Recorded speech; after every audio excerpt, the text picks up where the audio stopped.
Assalamualaikum warahmatullahi wabarakatuh. Kami dari kelompok 5 akan sedikit menjelaskan tentang turunan vektor, turunan geometri, dan mekanika. Yang pertama, sebelumnya perkenalkan, nama saya Iva Retno Dwiki, NPM 1813635, yang akan sedikit menjelaskan tentang turunan vektor.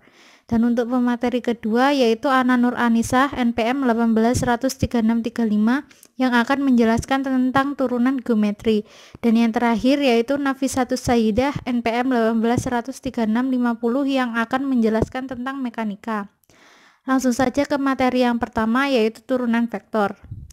Aturan pada turunan vektor mirip pada kalkulus dasar, yaitu yang pertama, jika vektor A sama dengan A1 vektor I ditambah A2 vektor J ditambah A3 vektor K, maka D vektor A sama dengan DA1 vektor I ditambah DA2 vektor J ditambah DA3 vektor K.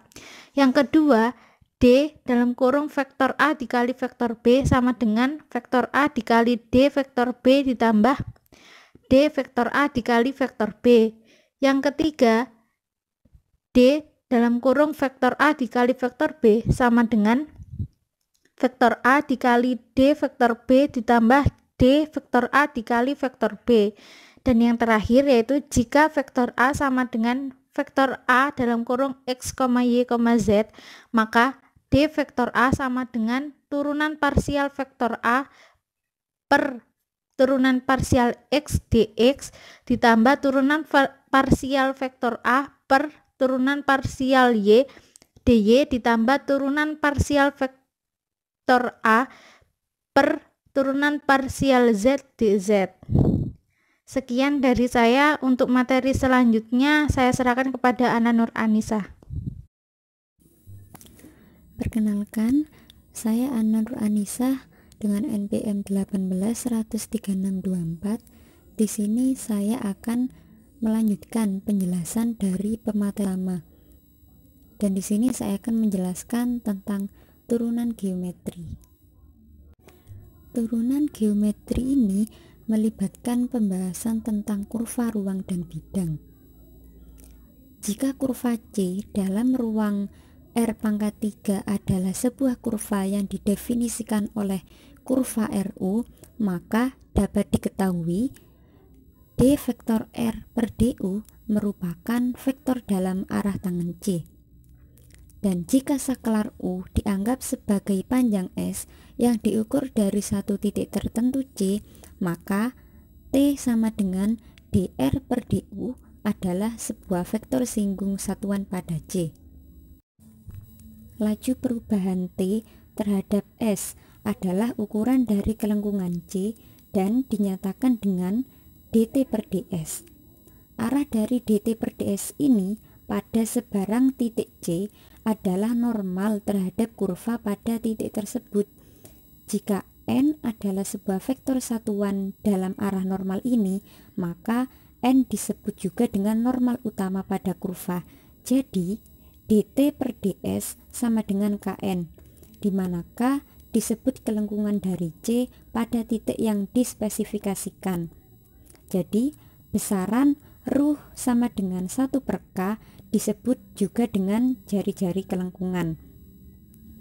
Vektor satuan B yang tegak lurus pada bidang T dan N sedemikian rupa hingga B sama dengan T dikali N. Himpunan relasi yang melibatkan turunan dari vektor-vektor T, N, dan B dikenal secara bersamaan sebagai rumus Frank-Serret, yaitu dt per ds sama dengan kn dan dn per ds sama dengan torsi B min kt dan db per ds sama dengan min torsi n. Dan simbol T kecil ini adalah sebuah skalar yang disebut juga dengan torsi, dan untuk besaran sigma sama dengan 1 per torsi adalah jari-jari torsi. Untuk lebih jelasnya kita langsung saja ke contoh soal. Carilah vektor singgung satuan T untuk kurva ruang X sama dengan 3 cos T, Y sama dengan 3 sin T, dan Z sama dengan 4T. Nah, langsung kita jawab. Diketahui vektor kedudukan dari sebarang titik pada kurva adalah R sama dengan 3 cos TI plus 3 sin TJ plus 4TK. Maka dr per dt sama dengan min 3 sin TI plus 3 cos TJ plus 4T. Hasil ini kita dapatkan dari turunan R. Dan selanjutnya turunan R terhadap T sama dengan harga mutlak dari turunan R terhadap T sama dengan akar min 3 sin T kuadrat plus 3 cos T kuadrat plus 4T kuadrat sama dengan akar mislan sin kuadrat T plus cos kuadrat T sama dengan 6 plus 16, dan hasilnya diketahui yaitu 5. Jadi vektor singgung satuan T sama dengan turunan R terhadap S sama dengan dr per dt, dt per ds sama dengan dr per dt,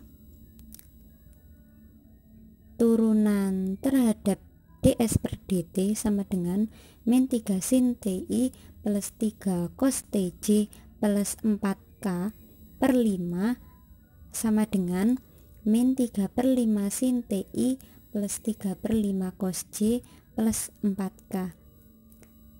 Sekian penjelasan dari saya. Terima kasih. Dan untuk materi selanjutnya akan dijelaskan oleh teman saya.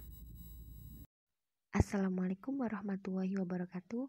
Nama saya Nafisatul Syaidah, NPM 1813650.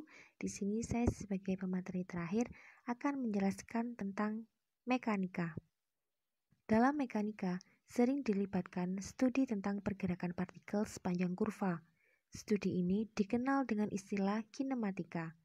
Studi tentang gaya dalam pergerakan benda disebut dinamika. Hal mendasar dalam studi ini adalah hukum Newton, yang menyatakan bahwa jika F merupakan gaya yang dihasilkan oleh benda dengan massa m dan berpindah dengan kecepatan v, maka F sama dengan d per dt dalam kurung mv, di mana mv merupakan momentum benda. Jika m konstanta, maka F sama dengan m dv per dt sama dengan ma, di mana a merupakan percepatan benda. Langsung saja pada contoh soal. Sebuah partikel bergerak sepanjang kurva yang persamaan parameternya adalah X sama dengan E pangkat min T, Y sama dengan 2 cos 3T, Z sama dengan 2 sin 3T, di mana T adalah waktu. A. Tentukan kecepatan dan percepatannya pada sebarang saat. B.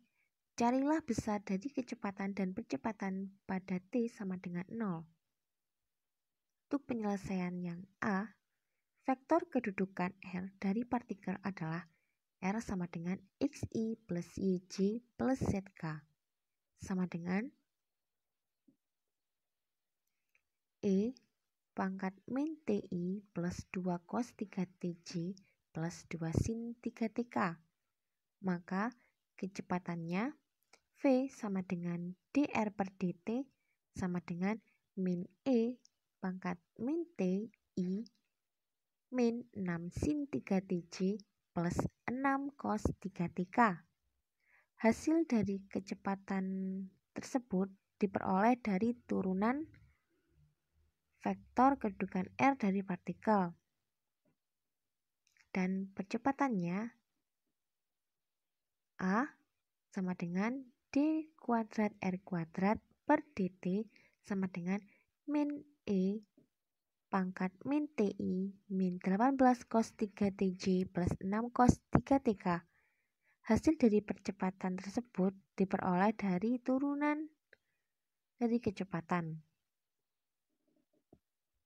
Untuk penyelesaian yang B, pada T sama dengan 0, maka dr kuadrat per dt sama dengan min I plus 6K dan d kuadrat r kuadrat per dt sama dengan I min 18J. Maka besarnya kecepatan pada T sama dengan 0 adalah akar 1 kuadrat plus 6 kuadrat sama dengan akar 37. Dan besarnya percepatan pada T sama dengan 0 adalah akar 1 kuadrat plus dalam kurung min 18 kuadrat sama dengan akar 325.